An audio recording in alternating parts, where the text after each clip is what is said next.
thank you for taking the time. Dirty is the new album. When did you actually finish it? You know what? I'm that artist that'll just keep going right up until. But no, we were able to get everything done. I want to say August of last year. Mm-hmm. So yeah, August of last year, definitely. The general public has only heard one song from the album, the single that came out in January. Was that one of the first tracks that you finished? Actually, no. So to be honest, that whole album was done by the end of August. Then we actually shot the videos, I want to say September. There's a couple of videos already in the can.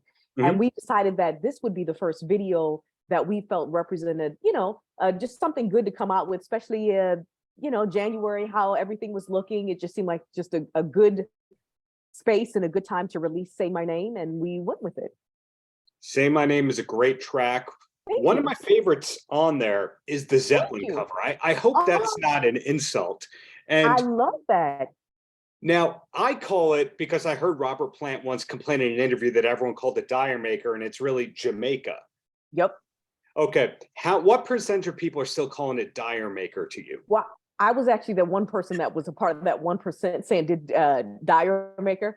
But absolutely what you said. But here's the kicker. I like that record because when I heard the record, I was like, oh my God, I identify with it. I love this. But I actually, to me, my performance of it was, I was looking at it as the Lolita.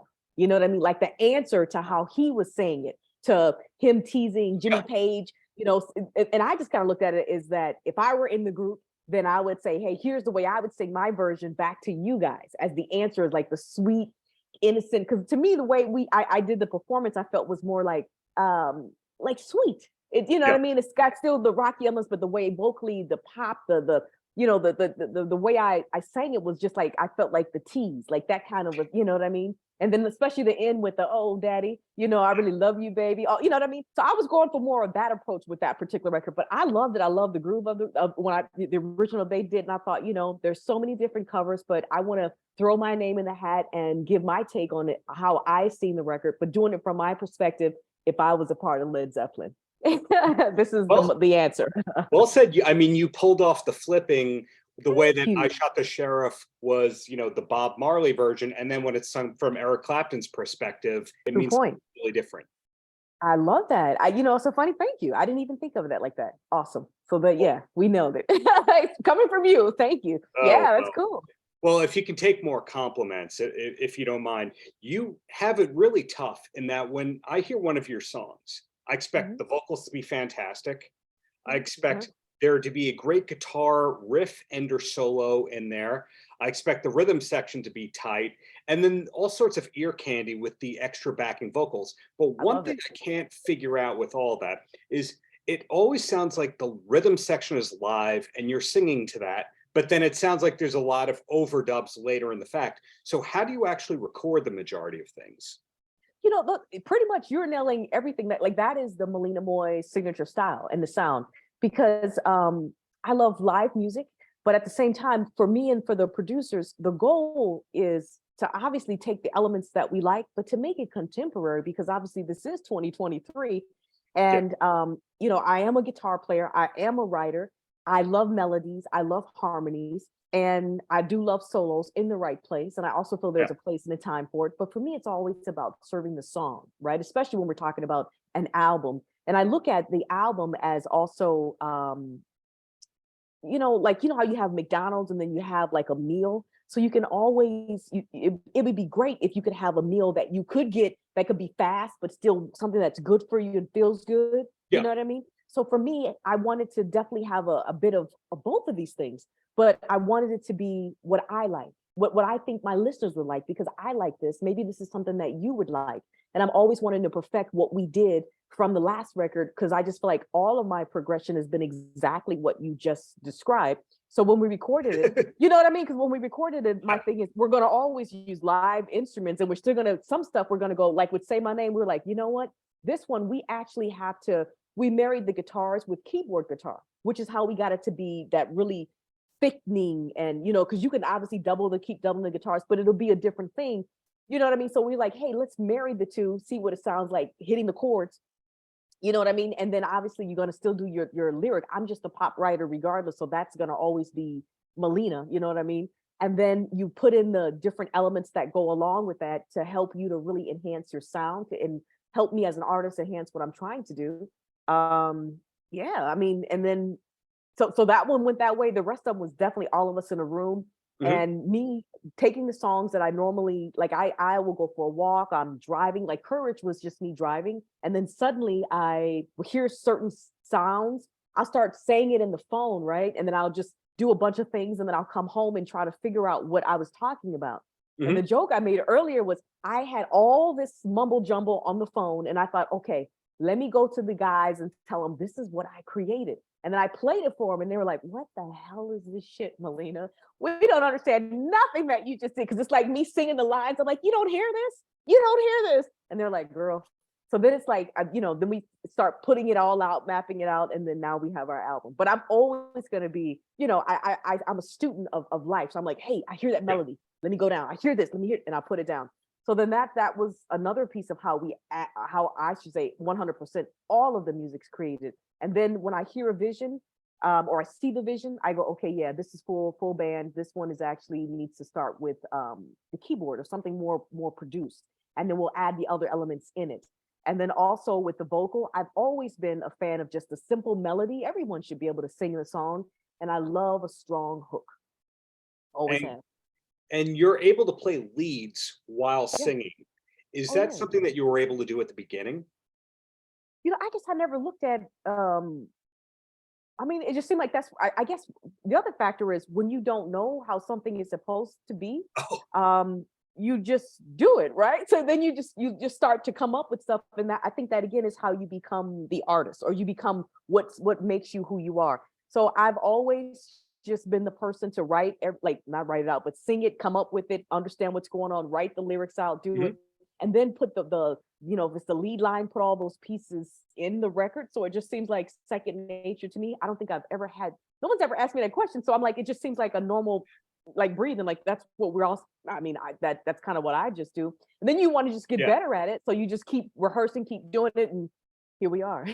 So I don't know. I I thought can't if I'm playing bass, it, I can't talk at the same time. I can't do that. I can type and have a conversation. I can't play guitar or play bass and talk at the same gotcha. time. So Okay. I guess you just did it and by default can do it because you never thought about it. Because I thought, hey, this is what we have to do to make it happen. So we're going to do it. And then you just want to get better at it. So you just practice like everything else. And then I've never thought about what you just said ever in my life. That's Okay. awesome. Ever. I just thought everybody did it like that. I hope I didn't jinx anything there, but I know. No. another compliment of yours. One of the things that I really like about your music is that you can have a great riff or a great solo, but the song is usually still under 4 minutes long. A lot of great guitar players, they can't keep it below six, Whew. 7 minutes with the song. Yeah. So you manage to keep you give the guitar people what they want, but the people who also want Yeah. a song and a chorus, they get that too. That's a, Darren, I love you. Because here's the thing. Again, I'm an artist, but at the same time, I'm a singer songwriter. So Yeah. I'm always, I like everybody else. You hear songs on the radio. I want to tell a story. I want to hear the story. I want to feel the vibe. So I'm always going to serve the song. And then I feel like live, we can do as many solos as we need to because it's live and it's going to be a whole different thing. Plus, with radio and what's going on, truly, you don't hear that many solos. So then as a guitarist, you go, Right. okay, how can I still incorporate Malina in this record so that it still carries and we can reach the masses that we're capable of reaching, but it has to make sense, which is why, again, we go, okay, we don't put the solos, we'll put the guitar in little intricate places. And then maybe we're able to do like a little solo here for no more than 8 bars, because guess what? Vocally, that's pretty much what you're saying is 8 bars. So I would never have 8 bars and 20 bars of another song. It just for me, I just couldn't see that mathematically making sense. Now, live wise, whole different animal. But when it comes to the record, my goal was always to just serve the song. And with the album Dirty, the album's called Dirty, and each of the songs are in a certain order specifically to talk about the album. Meaning the theme of this record is taking the high road when someone does you wrong. Because for me, whenever somebody does something bad, first thing I want to do is get you back. And I'm gonna drag you through the mud. I really will do it. But the thing is, Yeah. if you do that, this could be a bad thing. And this could, like, your spirit, your energy, everything is bad. So I'm wanting people to realize, hey, you got to let certain things go and forgive that person or forgive whatever's taking place. That is not for them, but for you, so that you can move on. And if you look at my order, what I did is I started with You Ain't the One, then I went to Fine, which, by the way, stands for effed up, insecure, neurotic, and emotionally unstable. Yeah. And I wanted that one to be like an instrumental piece, pretty much to take you through the emotions of what I was feeling. And then I wanted to cap it at the end with What Do You Stand For, which I actually like one of the records that Sly and the Family Stone did, which was Don't Call Me N-Word Whitey. I don't know if you guys, and he did it where it was like the stance, and it was just them saying the same thing over and over, and it was all these, the guitar, and it was funky, and it was just the chant. And I thought, what do you stand for? So I wanted to use that same idea, and I love that, and I wanted that to be the end. And it was about the music, every instrument taking its own lead for those songs. The other ones, I definitely wanted to have more of a contemporary, more commercial aspect of the record. And when you hear Obsessed, when you hear You Ain't the One, when you hear Over Your Lies, look at the order. That's what I was saying in Dire Maker. So again, in any emotional journey to finding peace, we all seem to go through, I hate you, I swear to God, you never. And then it goes to, okay, let me calm down. And then it goes to, okay, I'm going to forgive. And then it goes to, no, I'm not forgiving nothing. And then it goes to, you go back and you actually go for seconds. And then you realize, okay, you know what? Maybe it's something else. And then maybe sexually it becomes something else. But then you go, okay, now I'm done. And now I'm finding my peace. And this is where I'm at. So When that's kind of what I was doing with that record. When you put it that way, it sounds like you're never going to run out of material to write. Because if you understand the emotional process, that means that you can shift towards the different phases of the emotions based on anything that happens to you, which gives you an infinite number of lyrical themes. Amen. Thank you so much. But that's how this whole record came about. Because I was just so upset. I just took it. And it wasn't about my relationship, which is fine. It was about, like, I was being bullied by a major corporation. And I just thought, oh my God, I love what's the situation. And you guys are turning this into a nightmare. And this is bad. And then suddenly I was like, and then I'm writing, and then suddenly I'm like, this is it. I'm like, you know what? You're never going to forget my name. You're never going to forget me. I promise you this. I'm somebody, and then it goes into that. And then it goes to courage. And then it became, you know what I mean? It's crazy. But I'm that person who's so dysfunctional. And we benefit from that art right there. So thank you. That's the way to take it. Well, two quick questions for you, and then I'm going to let you go. And the first one is, upcoming touring, how many guitars are you bringing on the road with you? For example, are you like Rick from Cheap Trick, where every song is a different guitar? Or at this point, do you have your one guitar and you go, this is what gets the job done for everything? You know what? Honestly, I'm that person that loves the one or two guitars that gets the job done for everything, only because it's just me.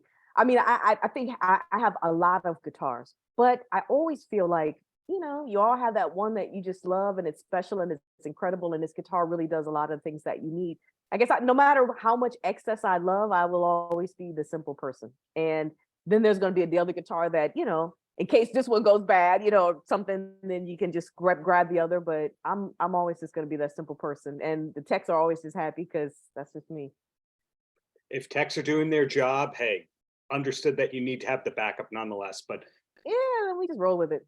The last question for you, which could be a stupid one, but go with me here. Stupid.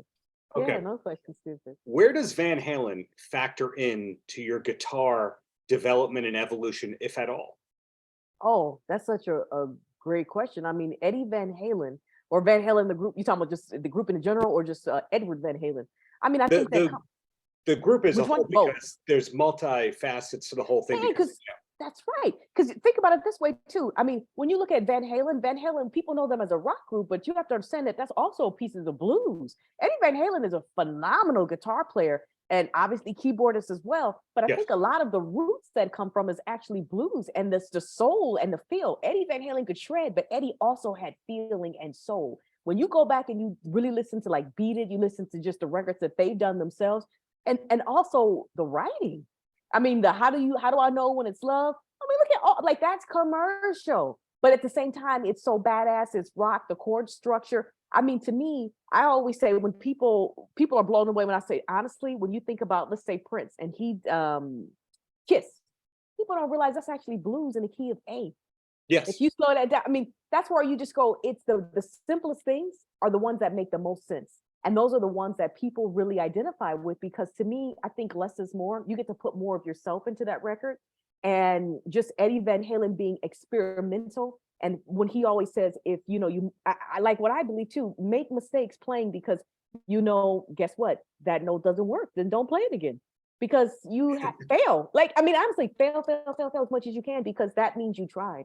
And then you know what works for you and what doesn't.